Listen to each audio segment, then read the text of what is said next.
அனைவருக்கும் வணக்கம்.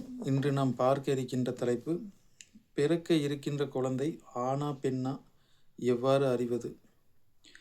பொதுவாக ஒரு ஜாதகத்தில் பிறக்கின்ற குழந்தை ஆணா பெண்ணா என்பதை அறிய முதன்மையாக நாம் பார்க்க வேண்டியது லக்னத்திற்கு 5ஆம் இடம்.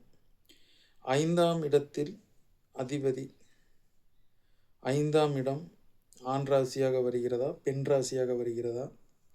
5ஆம் இடத்தில் அமர்ந்திருக்கும் கிரகம் ஆணா அல்லது பெண்ணா என்பதை நாம் தீர்மானிக்க வேண்டும். சில நிலைகளில் அலிக்கிரகங்களான சனி, புதன் இணையும் பட்சத்திலும் இங்கே பெரும்பான்மையாக ஆண் ராசியோ பெண் ராசியிலோ, பெண் ராசியில் இருக்கும் பட்சத்தில் இங்கு பெண் குழந்தைகளுக்கான வாய்ப்பு மிகவும் அதிகம். அலிக்கிரகங்களோடு குரு பகவானின் பார்வை படும் பொழுது ஆண் ராசியாக இருக்கின்ற பட்சத்தில் ஆண் குழந்தை பிறக்கின்ற ஒரு அமைப்பாக இருக்கும். எனவே ஜாதகத்தில் 5ஆம் இடத்தை கொண்டு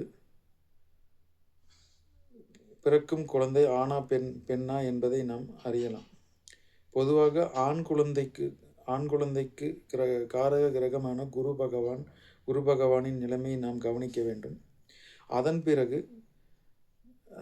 5ஆம் இடத்தை ஆண் கிரகங்கள் பார்க்கின்றதா என்று நாம் கவனிக்க வேண்டும். நடக்கின்ற தசாபுக்தி ஆண் கிரகம் தசை நடத்துகிறதா அல்லது பெண் கிரகம் தசை நடத்துகிறதா என்பதையும் நாம் கவனிக்க வேண்டும். பொதுவாக சுக்கிரனின் வீடுகளில் அமர்ந்த கிரகங்களை ராகுவோ கேதுவோ, ரிஷபதுலத்தில் ராகுவோ கேதுவோ அல்லது மற்ற எந்த ஒரு கிரகங்கள் அமர்ந்திருந்தாலும் இங்கு ரிஷபத்திற்கோ துலாத்திற்கோ குருவின் பார்வை இருக்கும் பட்சத்தில் ரிஷபதுலாத்தில் அமர்ந்த கிரகங்களை குரு பகவான் பார்வை செய்கின்ற பட்சத்தில், உதாரணத்திற்கு ரிஷபத்தில் இங்கு கேது பகவான் அமர்ந்திருக்கிறார் என்று வைத்துக்கொள்வோம். இங்கே குருவின் பார்வை கேதுவிற்கு இருக்கின்ற பட்சத்தில் நிச்சயமாக கேது புக்தியானது குழந்தை பாக்கியத்தை ஏற்படுத்தி கொடுக்கும். எனவே குழந்தை பாக்கியம் ஏற்படுவது 5ஆம் அதிபதியின் இணைவு, 5ஆம் அதிபதியோடு தொடர்பு பெற்ற கிரகங்கள், 5ஆம் அதிபதியின் சாரம் பெற்ற கிரகங்களின் தசாபுக்தி காலகட்டத்தில் முதல் குழந்தையானது ஏற்படுகின்ற ஒரு அமைப்பாக இருக்கும். பொதுவாக இரட்டை குழந்தைகளை கணிக்கின்ற ஒரு ஜோதிட விதி, ஒரு முறையான ஜோதிட விதி என்பது தெளிவான விதி ஜோதிடத்தில் இல்லை என்பதே இங்கு உண்மையாக இருக்கிறது. சில நிலைகளில் 3 குழந்தை பிறக்கின்ற ஒரு அமைப்பாகவும் இருக்கும். எனவே இரட்டை குழந்தைகளை கணிப்பது என்பது ஒரு துல்லிய விதிகள் இன்றளவிலும் ஜோதிடத்தில் எந்த ஒரு விதியும் இல்லை என்பதே நிதர்சனமான உண்மை. எனவே 5ஆம் இடம் ஆண் ராசி ஆண் கிரகங்கள் தொடர்பு கொள்ளும் பட்சத்தில் 5ஆம் அதிபதியின் நிலைமை, இது போன்ற அமைப்புகளில் நாம் குழந்தை பிறப்பது பெண்ணா ஆணா என்பதை நாம் ஓரளவு துல்லியமாக கணிக்க இயலும். சில நிலைகளில் குழந்தை பாக்கியம் ஆணா பெண்ணா என்று கணிப்பதில் மிகவும் ஒரு சில ஜாதகங்களில் மிகவும் ஒரு தடுமாறுகின்ற ஒரு நிலையாகவும் இருக்கும்.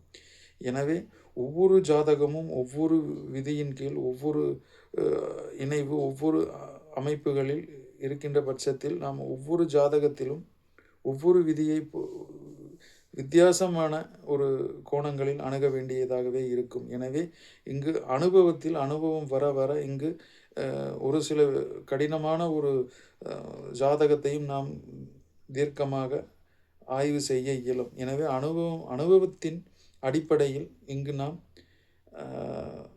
பலன்களை எடுத்து உரைக்க வேண்டும். சில நிலைகளில் சூரியன், செவ்வாய், குரு 5இல் அமர்கின்ற பட்சத்திலும் இங்கே குழந்தை பாக்கியம் ஆணாக இருப்பதற்கான சாத்தியமே மிகவும் அதிகமாக இருக்கும். பின்னர் 2வது குழந்தை ஜாதகத்தில் 2வது குழந்தை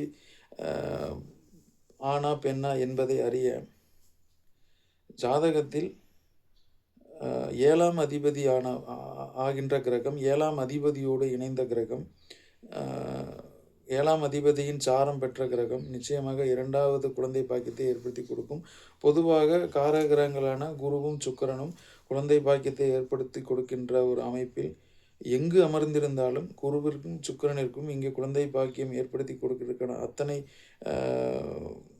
பண்புகளும் நிச்சயமாக குரு சுக்கிரனுடன் இயற்கையாகவே இருக்கும். லக்ன யோகராக இருக்கின்ற பட்சத்தில் குருவோ சுக்கிரனோ லக்ன யோகராக இருக்கின்ற பட்சத்தில் குழந்தை பாக்கியம் நிச்சயமாக ஏற்பட்டே தீரும்.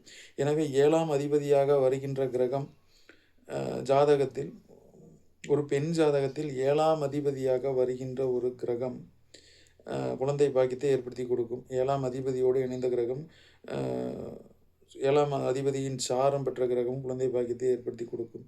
எனவே குழந்தை பாக்கியம் 2வது பிறக்கின்ற குழந்தையானது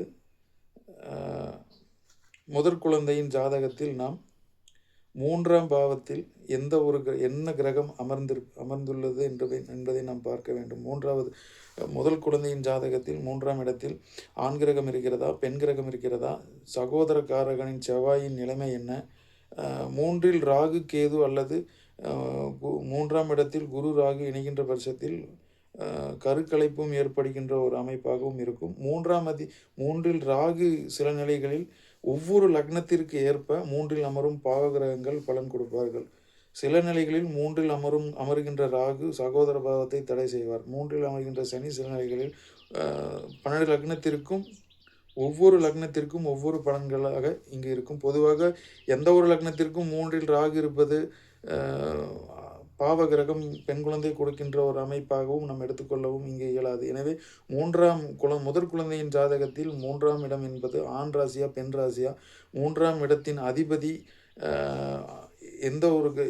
எவ்வாறு இருக்கிறார், ஆண் கிரகமா பெண் கிரகமா, 3ஆம் அதிபதி எந்த ராசியில் அமர்ந்துள்ளார், 3ஆம் அதிபதியோடு இணைந்த கிரகங்கள், இது போன்ற அமைப்புகளை வைத்து நாம் ஆண் கிரகமா பெண் சகோதரனா சகோதரியா என்பதை நாம் தெளிவாக கூற இயலும். எனவே மீண்டும் மற்றொரு பதிவில் குழந்தை பாக்கியத்திற்கான அமைப்பை ஒரு உதாரண ஜாதகத்தோடு விளக்க இருக்கிறேன். மீண்டும் சந்திப்போம். நன்றி, வணக்கம்.